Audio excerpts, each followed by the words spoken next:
오늘 말씀은 느헤미야 1장 1절로 7절입니다. 함께 읽겠습니다.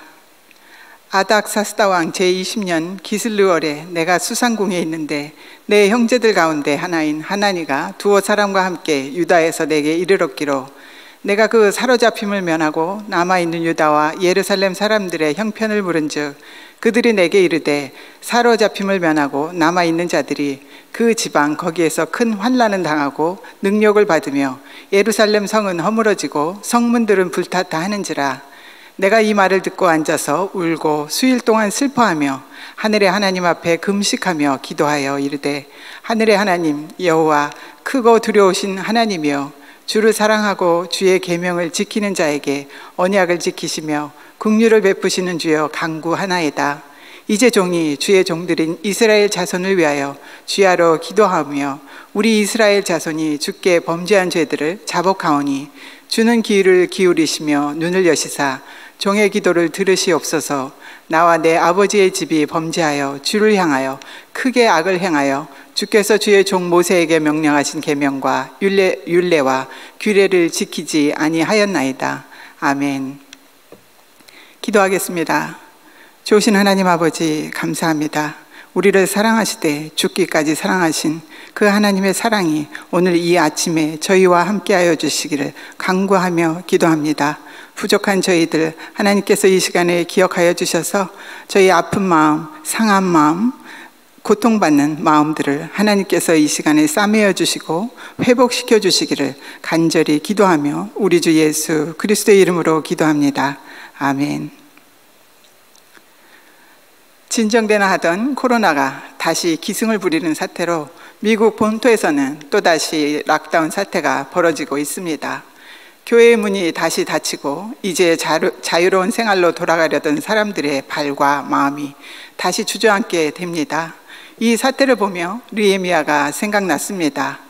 성벽이 회파된 소식을 들은 느헤미야가 교회의 문이 또다시 닫히는 사태를 듣게 되는 상황에서 자연스레 생각이 납니다. 느헤미야는 주전 5세기에서 4세기 페르시아 시대를 배경으로 쓰여진 책입니다. 느헤미야는 페르시아의 아닥사스다 왕 제20년인 주전 445년에 성벽이 무너졌다는 소식을 듣고 보수를 위해 예루살렘 총독으로 자원합니다. 느헤미야라는 이름은 여호와께서 위로하신다는 의미를 가지고 있습니다. 그는 예루살렘의 무너진 성벽을 보수함으로써 유다 백성에게 큰 위로가 됩니다. 성벽이 완성되는 52일 동안 박해와 방해 등 온갖 난관에 부딪히며 헤쳐나가는 과정에서 느헤미야의 믿음과 리더십을 볼 수 있습니다. 산발락과 도비야 그리고 게셈의 반대 세력들이 위협과 조롱, 협박 그리고 물리적 정신적 압박으로 뇌물거래, 음모, 술수, 사기, 거짓 소문, 속임수 등 온갖 계략을 동원하여 성벽 보수를 방해합니다. 그러나 느헤미야는 하나님께 기도하며 방해 세력으로 말미암아 파수꾼을 두어 주야로 방비하며 그들과 맞섭니다. 성벽 재건 후 느헤미야는 동시대 사람인 에스라 선지자와 함께 무너진 이스라엘의 개혁을 이룹니다. 하나님의 말씀인 율법책을 낭독하고 가르침으로 개혁을 시작합니다.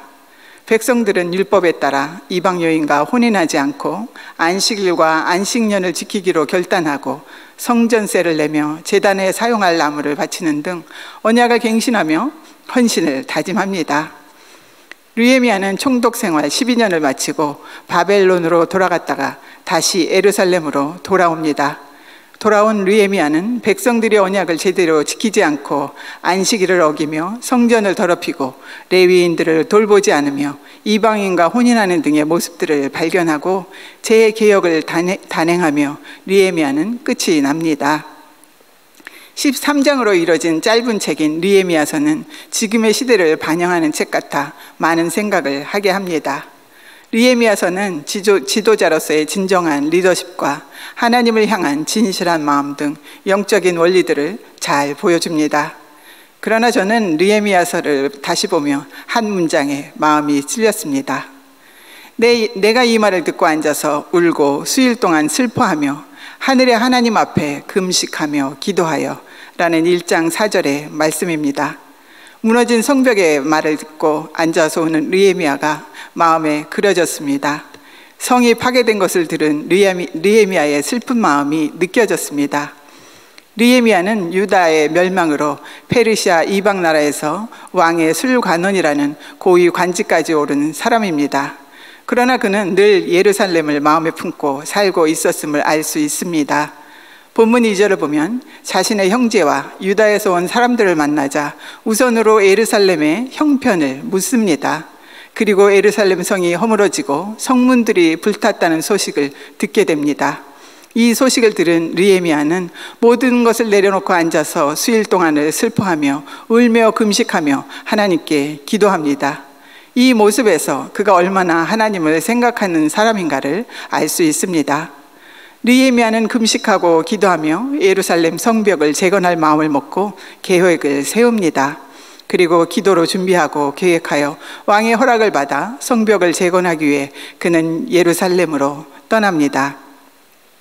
우리들은 락다운 기간이 너무 오래가서 신앙이 떨어지지는 않을까, 그로 인해 믿음이 약해지지는 않을까 걱정합니다. 정말 코로나로 락다운된 시간 때문에 우리의 믿음이 흔들리게 되었을까요? 느헤미야는 페르시아에 있는 느헤미야의 신앙은, 그의 믿음은 예루살렘에 남아있는 유다인들보다도 더욱 하나님 앞으로 가 있었습니다. 느헤미야를 다시 살펴보겠습니다.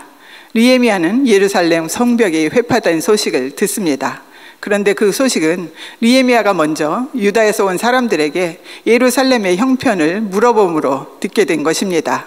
이 말은 그의 몸은 비록 멀리 있지만 마음은 늘 예루살렘 하나님 나라에 있었다는 말입니다. 그는 늘 하나님과 하나님 나라를 생각하는 믿음의 사람이라는 증거입니다. 예루살렘의 소식을 들은 후에 그는 몇 날 며칠을 슬퍼하며 울며 하나님께 기도하고 예루살렘을 재건할 마음을 먹고 계획을 세웁니다. 유다에 남아있는 사람들과 느헤미야의 다른 점이 이것입니다. 남아있던 유다인은 자신들이 살고 있는 곳 예루살렘의 성문이 회파되며 성벽이 무너지는 것을 보며 저들도 함께 무너졌습니다. 무너져버린 성벽 안에서 저 산발락과 도비야와 게셈 같은 악한 사람들의 능력을 받고 있었습니다. 그러나 그 소식을 들은 머나먼 타고 이방 나라에 있던 한 사람, 하나님의 마음을 헤아리는 한 사람, 느헤미야가 그 성벽을 재건하러 떠납니다. 느헤미야서를 통해 그때의 상황이 바로 지금 우리의 상황과 맞물려 생각이 납니다. 예루살렘의 성벽이 회파된 것은 건물의 회파만을 의미하지는 않습니다. 무너진 예루살렘 성벽은 멸망한 유다와 이스라엘의 현실을 보는 것입니다. 이스라엘의 멸망은 오로지 외부의 적들의 공격과 전쟁으로 망한 것이 아닙니다. 전쟁으로 망하기 이전에 이미 그들의 마음이 하나님을 떠났기 때문에 일어난 일입니다. 전 세계 교회 문이 닫혔다가 다시 열렸습니다. 이것을 보며 우리는 우리의 성전을 생각해 보지 않을 수 없습니다. 처음에는 코로나를 통해서 우리의 성전이 닫힌 것이라고 생각했습니다. 그러나 느헤미야를 통해 깨닫게 됩니다. 우리의 성전이 닫힌 것은 코로나로 일어난 것만이 아닐 수도 있겠구나. 우리의 성벽은 이미 무너져 내리고 있었을 수도 있었겠구나. 우리의 성벽은 이미 금이가 갈라지고 있었겠구나. 하나님께서는 코로나를 통해 우리의 영적인 삶을 보게 하십니다. 우리의 성벽이 튼튼히 서 있는지, 우리의 성전이 건재한지를. 우리의 성전이 건재하다면 코로나는 우리를 무너뜨리지 못할 것입니다. 하나님께서는 오랫동안 기다리시다가 마침내 이 코로나 사태를 통해 우리를 돌아보게 하시는 것이 아닐까 하는 생각이 듭니다.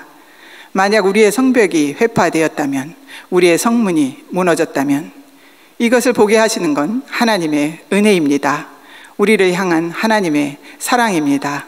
역대하 7장 14절입니다.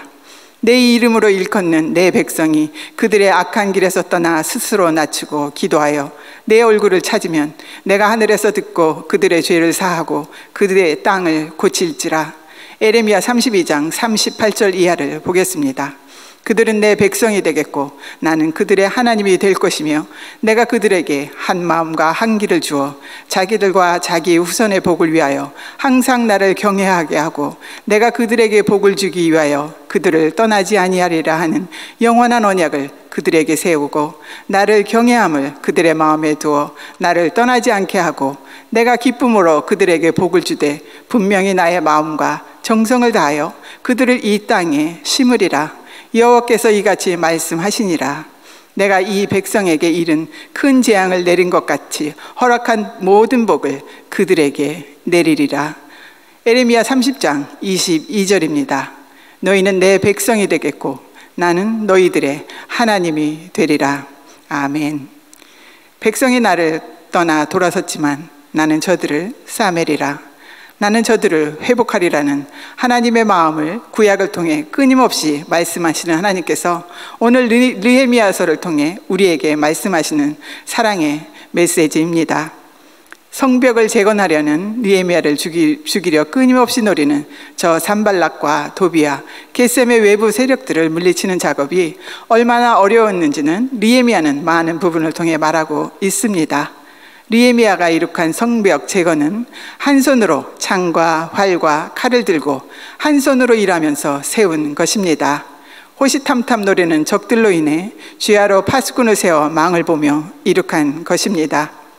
우리의 마음을 자세히 그리고 세밀히 볼 수 있는 눈이 열리기를 기도하며 무너진 마음을, 갈라진 마음의 틈새를 재건해야 합니다.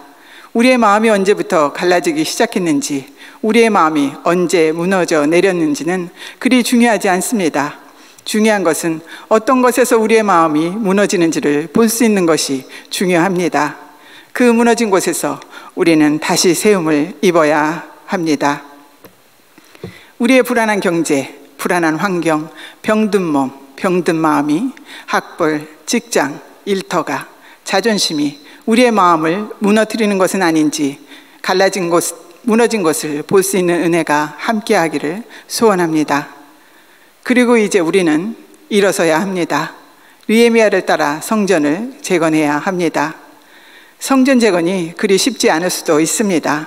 그러나 해야 할 일입니다. 어디서부터 어떻게 우리 마음을 세워 나갈 수 있을까요? 무너진 마음을 세우기 위해서는 그 모습 그대로 십자가 앞으로 나아가야 합니다.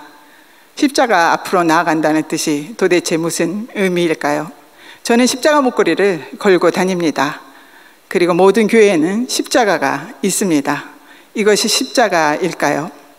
교회의 십자가는 십자가를 지신 주님을 상징하는 상징물입니다. 제가 걸고 다니는 이 십자가 목걸이는 나는 그리스도인이라는 시인하는 나의 상징입니다. 십자가는 나를 구원하신 예수님이 십자가입니다. 죄값을 치르기 위해 십자가 위에서 형벌을 받으신 주님이 십자가입니다. 그 십자가는 바로 내 안에 있습니다. 나를 위해 십자가를 지고 나를 위해 죽으신 주님을 믿는 내 안에 있습니다. 나를 구원하신 곳, 바로 내 마음 안에 주님이 계시고 그분이 계신 곳이 십자가가 있는 곳입니다. 우리는 마음을 붙잡아 그 십자가 앞으로 나가야 합니다. 마음을 붙잡고 골방으로 들어가면 그곳에서 우리는 십자가를 지신 주님을 만날 수 있습니다. 이것이 무너진 성벽, 무너진 마음을 회복하는 길입니다. 마음의 성전을 재건하기 위해 십자가 앞으로 가는 것은 나를 기다리시는 주님 앞으로 가는 것입니다. 갈라진 성벽처럼 갈라진 내 마음을 가지고 주님 앞에 나아가는 것입니다. 무너진 마음을 가지고 주님 앞에 나아가는 것입니다. 그곳에서 마음의 성벽을, 마음의 성전을 재건해야 합니다. 그러나 그 일을 그리 간단하지도 쉽지도 않습니다. 그냥 마음만 먹는다고 이루어지지는 않습니다. 인내와 고통과 유혹을 뿌리쳐야 하는 일이 수반되어야 합니다. 성전을 재건하기 위한 느헤미야의 노력을 다시 봅니다. 한 손에는 창검과 활을 들고 한 손으로 일을 합니다. 적들은 호시탐탐 틈만 있으면 달려들 기회를 노리고 있습니다. 그 달려드는 적들과 싸우기 위해 한시도 손에서 창검을 내려놓을 수 없는 상황, 그 상황 속에서 느헤미야는 마침내 성벽을 건축하고 무너진 백성의 마음을 말씀으로 개혁하였습니다. 우리의 성전을 회복하는 일도 이와 같습니다. 우리가 마음을 세우기로 결단하는 순간 사단은 방해할 기회를 노릴 것입니다. 성벽을 재건하기 위해 한 장 한 장 벽돌을 쌓고 진흙을 바르는 과정을 우리도 주님 앞에서 이뤄내야 합니다. 주님 앞에 깨어진 우리의 마음을 벽돌을 올려놓고 주님을 바라보면 주님께서 주시는 회복의 진흙으로 벽돌의 사이를 메우고, 상처나고 병든 마음의 벽돌을 다시 올려놓으면 주님의 치유하시는 진흙으로 다시 메우고, 이렇게 한 장 한 장 벽돌을 쌓아가다 보면 우리의 성벽은 재건될 것입니다. 그 일이 그렇게 쉽게 이루어지지 않는다고 낙심할 필요 없습니다. 우리의 마음을 보게 하시고 알게 하시는 성령께서 무너진 성벽을 재건하려 결단하는 우리를 도우실 것입니다. 느헤미야는 성벽 위에 파수꾼과 나팔수를 세워 놓았습니다. 수시로 노리는 적들을 알아차리고 싸울 준비를 하기 위해서입니다. 우리가 주님 앞에 쌓아놓는 벽돌을 다시 부수기 위해 노리는 저 사단을 분별하며 싸워 이겨야 합니다. 사단은 주님 앞에 나가는 우리의 시간들을 방해하려 할 것입니다. 우리의 생각에 다른 생각을 계속해서 들려주므로 우리를 소리 없이 공격할 것입니다. 한 손에 창검으로 무장한 느헤미야가 적들과 맞서던 것처럼 우리도 말씀의 검을 들고 사단과 싸워야 합니다. 이것은 우리의 영적 싸움입니다. 그러나 우리는 두려워하지 않아도 됩니다. 주님께서 승리한 싸움이요, 승리의 면류관을 이미 받은 싸움입니다. 우리는 그저 그것을 믿고 승리를 선포하며 믿음으로 나갈 때 사단은 물러갈 수밖에 없습니다. 그러나 사단도 쉽게 포기하지 않을 것입니다. 또 다시 찾아오고 또 다시 방해할 것입니다.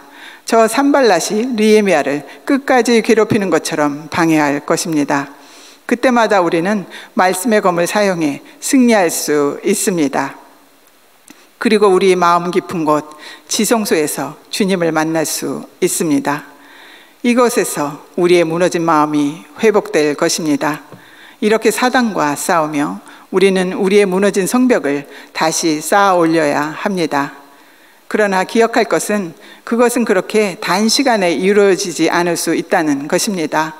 느헤미야가 성벽을 재건하는 일은 52일간의 긴 여정이었습니다. 이렇게 이스라엘의 성벽이 재건되었습니다. 우리도 우리의 성벽을 이렇게 재건해야 합니다. 예수님께서는 부활하시고 승천하시며 제자들에게 기다리라고 하셨습니다. 그리고 부활 후 50일이 되는 날 기도하며 기다리는 사도들과 성도 120명에게 성령으로 임하셨습니다.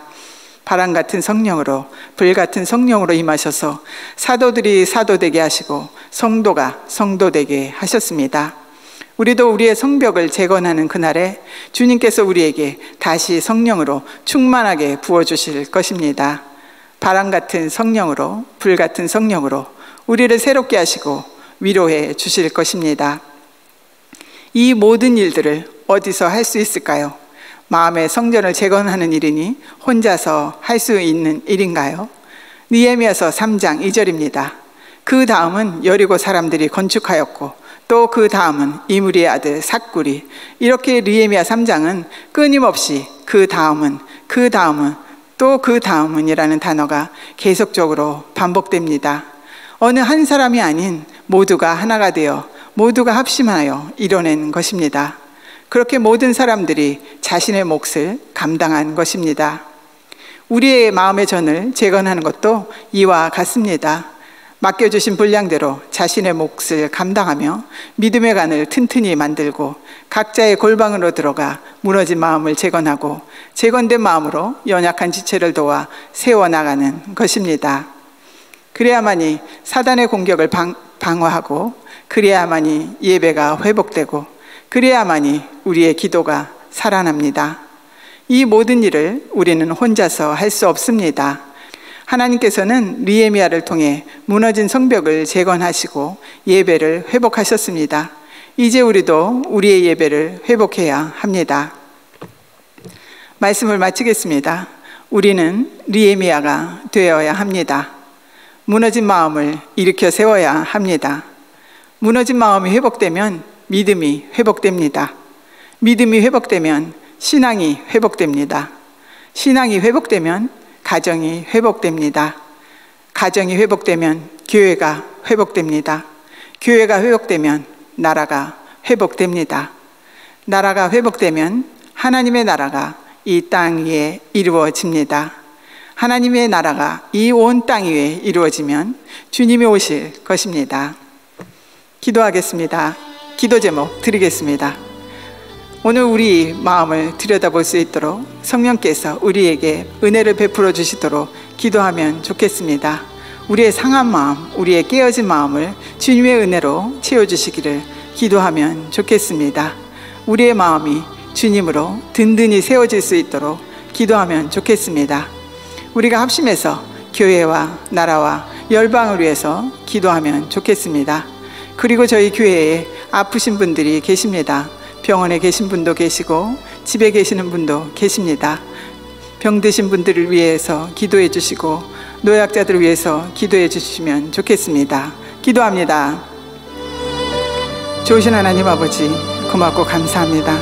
오늘도 우리를 사랑하여 주셔서 주님 앞에 나오게 하신 하나님, 감사하고 고맙습니다. 부족한 저희들을 부르신 하나님의 음성을 듣게 하신 하나님, 감사합니다. 이 시간에 성령 하나님께서 우리에게 은혜를 베풀어 주시기를 원합니다. 하나님, 지금 이 시간에도 마음이 상한 자들이 있습니다. 마음이 깨어진 자들이 있습니다. 마음이 아픈 사람들이 있습니다. 성령님 치료하시고 회복하시고 싸매어 주시옵소서. 우리의 일어나는 모든 상황들로 인해 우리가 무너지지 않도록 주님께서 지켜주시고 보호하여 주시옵소서. 이 시간에 병든 자들을 하나님께서 기억하여 주옵소서.